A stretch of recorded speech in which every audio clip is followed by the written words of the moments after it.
Hello everyone, this is CJ with Cyclotron. Well, it turns out President Trump was right about Harley Davidson, and I'll explain why. So back in 2018, Harley Davidson announced that they would be closing their plant in Kansas City and opening up a plant in Thailand. And at the time, President Trump accused them of basically using tariffs as an excuse to fire up overseas operations and eventually import those bikes made in Thailand into the United States. And his quote that he sent out on Twitter was, "They will be taxed like never before." And again, it turned out he was right.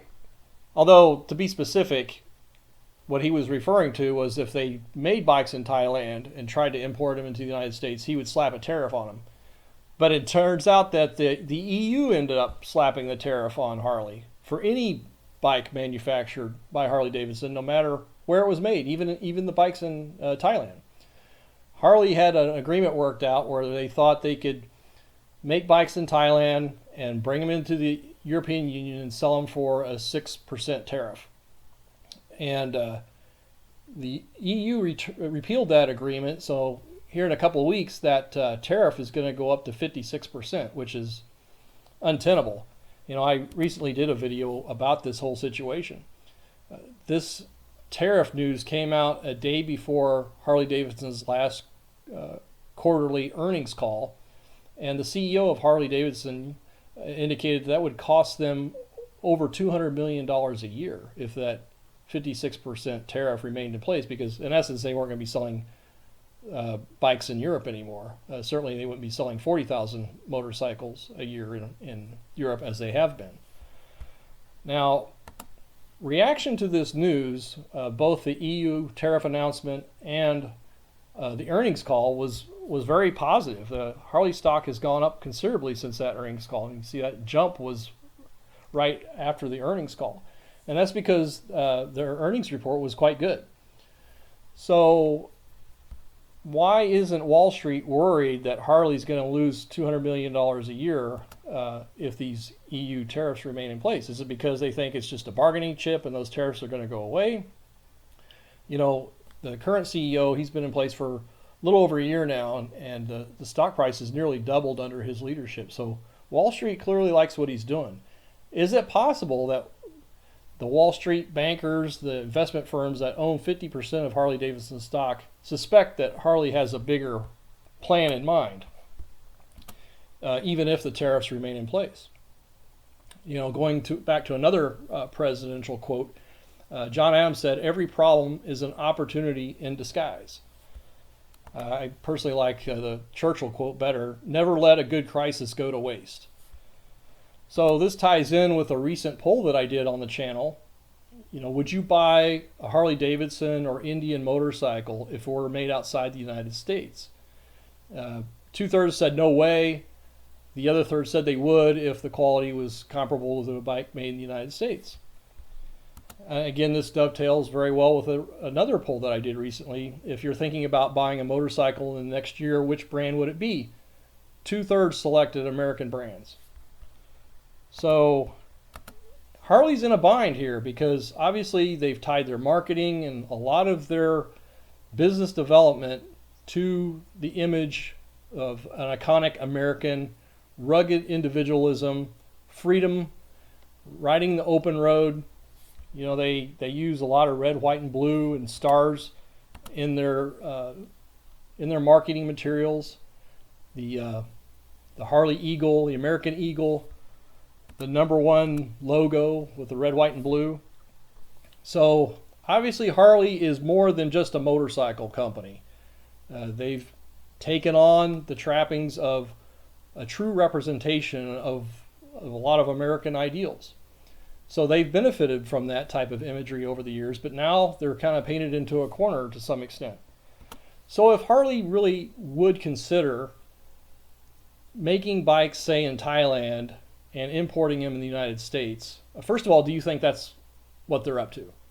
You know, the labor union thought very much so that was the plan. It wasn't just a response to European tariffs for moving jobs from Kansas City over to Thailand. But I got to thinking, you know, if this is what Harley is up to, and I don't know that it is, But if it were, how would they go about it? Well, you might start a separate division. In this case, the live wire. There's no tie-in with any American imagery, no red, white, and blue, no stars, no mention of HD, Harley Davidson, anything like that. The live wire, which was their first electric model. And, a lot of people didn't even consider the live wire a real Harley Davidson motorcycle. They didn't think it was authentic. And of course, this was coming mostly from the established customer base from Harley Davidson. I've ridden a live wire. They're a fun bike. Not $30,000 fun in my opinion, but still a great bike, but obviously not a traditional Harley. So could they make a live wire in Thailand, sell it much cheaper than the $30,000 effort that they had when it was made in the United States, and have people still buy it? Quite possibly. I mean, I don't know that customer would be that discriminating relative to where the bike was made. Where else could they make a move like that? Another non-traditional Harley Davidson is the Pan America because of its styling and liquid cooling on the engine. That might be another place they plan to start, if in fact that's what they're up to. I don't think they could touch the touring segment in terms of making it overseas and being able to reasonably sell it in the United States, not anytime soon. Same with the trikes. But there are a lot of parallels with other major American corporations that have done business overseas. Walmart has been around for decades. They got their start here in the Midwest where I'm at. I remember going to a Walmart in the 80s, and they used to promote that most of their products, to the extent possible, were manufactured in the United States. And I'd say back then, probably well over 90% of their products were made in the United States. And one time, it was probably 1984, I was at a Walmart, and this guy comes in. He's probably 30 years old, jeans, had a service shirt on, had his name on a name patch. So he was in some type of manufacturing, and he was intent on buying a new belt that he needed, but he wanted it to be made in the United States. And he was having a real hard time finding a belt made in the United States. And unfortunately for him, even Walmart didn't sell a belt that was made in the United States at that time. So he was going to go to a few more stores. But fast forward to today, over 70 to 80% of the products sold in a Walmart in the United States are made in China. Now take China, for example, a Walmart in China, and they've been there since 1996. 95% of the products sold in a Walmart in China are made in China. So do they know something we don't? Now going back to Walmart here in the United States, even they don't dare sell something as iconic as an American flag that was made outside the United States. I mean, as this display clearly shows, all their flags are selling were made in the USA.